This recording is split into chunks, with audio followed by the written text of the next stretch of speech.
Hello and welcome to World Talks on TVP World with me, Ashim Kumar.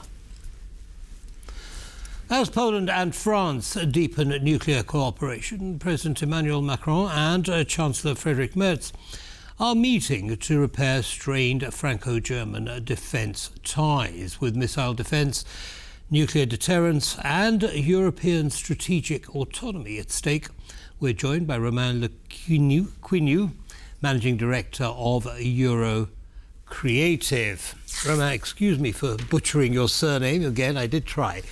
Thank you for taking the time to join us, Romain. It's a difficult name, but happy to be there. We'll get there in the end. So tell us about the shared nuclear deterrence being discussed between Poland and France. Yes, so this is a component that has been discussed over the past few months in the context we know. Russia being more and more aggressive, Russia being at war in Ukraine, against Ukraine and against Europe and against the West at large. So that has been one of the discussions that has been at the center of the Treaty of Nancy, which is basically, deepening the cooperation, bilateral cooperation between France and Poland, but also part of what Macron decided a few months ago, which was basically a review or a modernization, we could say, of the nuclear deterrence strategy of France, which was basically to try to include a bit more European allies, because it's been a long-term thinking of France that French interests that have to be defended by nuclear protection have European dimension, but this time we want to operationalize a bit more, which means strategic consultations with our main allies, the most important allies in Europe, and it includes, of course, Poland. Okay, so what does this nuclear umbrella, if you like, actually consist of?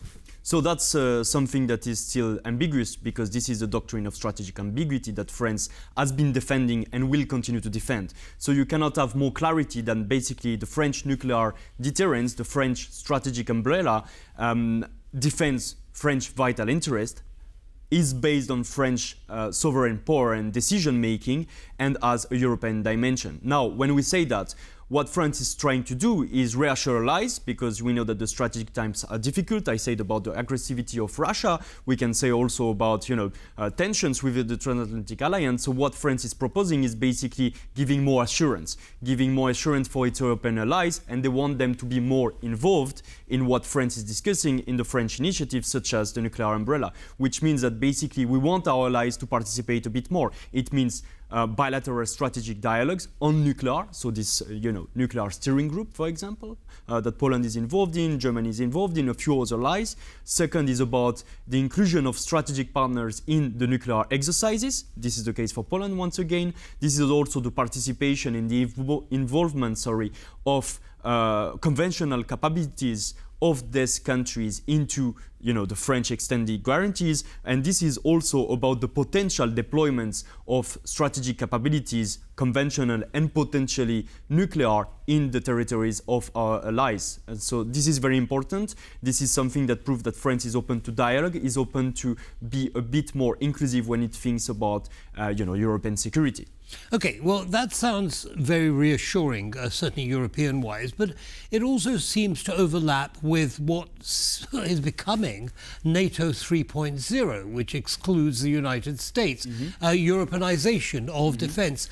How is what France is proposing different to NATO 3.0, if I use that term? It's not different, it's complementary. And France has been very clear that basically, and this is something, a good asset. I think that it's a wrong assumption to say that France could compete with the nuclear umbrella from the United States or something like this. This is not the same. This is complementary. And I'm sure that in Washington, the decision makers are very happy that France has also a specific component of the nuclear deterrence in Europe. I think this is very important to have, different components, different allies being involved in different strategic capabilities with different assets and all these things. It reinforces globally the alliance. So this is not a contradiction. What is being said is that NATO 3.0 translates the fact that Europeans should do better, should do more.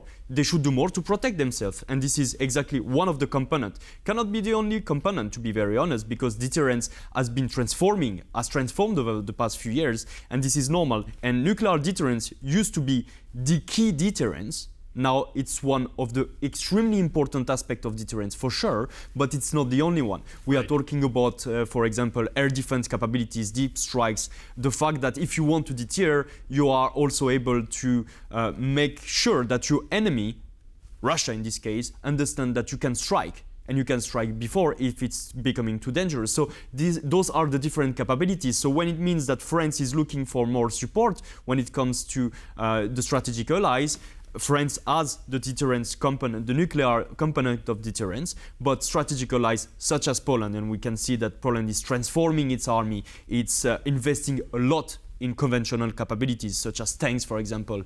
It plays a role. Everyone has a role to play in the reinforcement of European strategic autonomy, of European security, and at the end of the collective security of the West.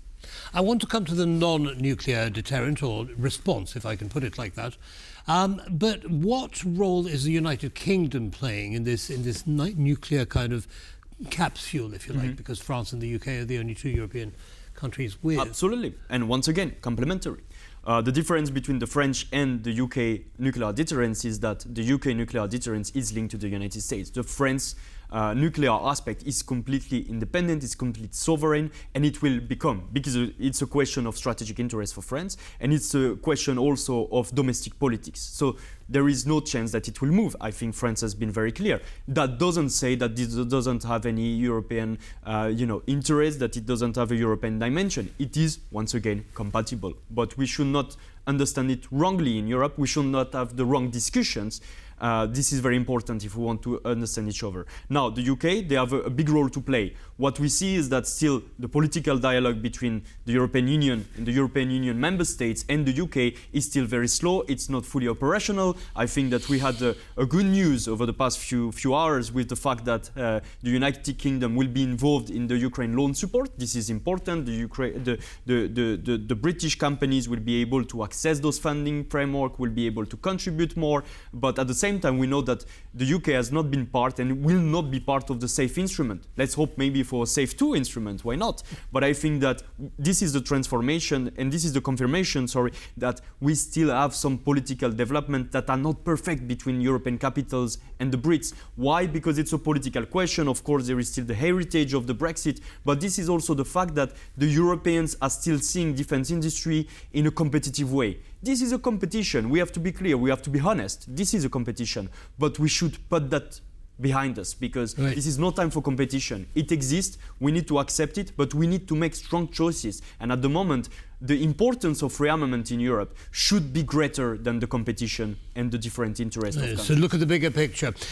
Talking about the bigger picture, how would you characterize the relationship between France and Germany on the defense? Difficult, of course, but this is not just about the defense. We have to be very fair. This is a difficult relationship because, once again, it's about competition. If you take defense, we have to face the reality. As of today, France and Germany are competing more and more when it comes to defense and security, to the defense industry. France is, the traditional biggest country in Europe when it comes to defense industry. We know the big groups from France, but we can see that France has some budgetary difficulties, which makes the increase of the defense potential in the industry quite difficult. Industrialization in France is very low, so it's not working perfectly at a time when Germany has a lot of cash and can invest a lot in defense industry. So this is competition, sure.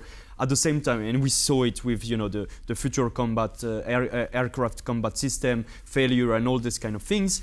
At the same time, there is a competition for political leadership in the European Union. This is nothing new, but now it's a bit more open in the discussions. This is about not having the same strategy or the same vision or the same perception on the taxation system. This is not the perception on energy. This is not the same perception on industry. There are a lot of possibilities of conflict.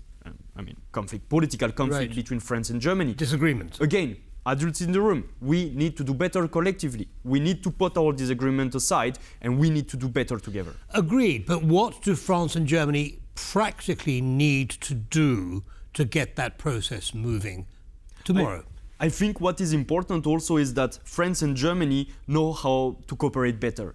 And for a long time, especially in France, I think it was a lot about if we want to make progress in Europe, we should find something at the Franco-German level. I think it's very important. It remains very important, but this is also very necessary that both countries are able to find some different coalition to advance specifically on different projects and to advance on different initiatives. And I think that France over the past few years, especially since 2023 and the famous speech of Macron in Bratislava saying that France has a renewed strategy, makes a strategic pivot towards the eastern flank. So I think this is why the relationship between France and Poland, France and Romania, for example, are very important because they can complete how France and Germany are seeing engaging. The leadership in Europe. Romain Le Quiniou, thank you very much, as always, for sharing your analysis with our audience. Thank you very much. Thank you. And that brings us to the end of this episode of World Talks. Don't go away, lots more coming up. Goodbye.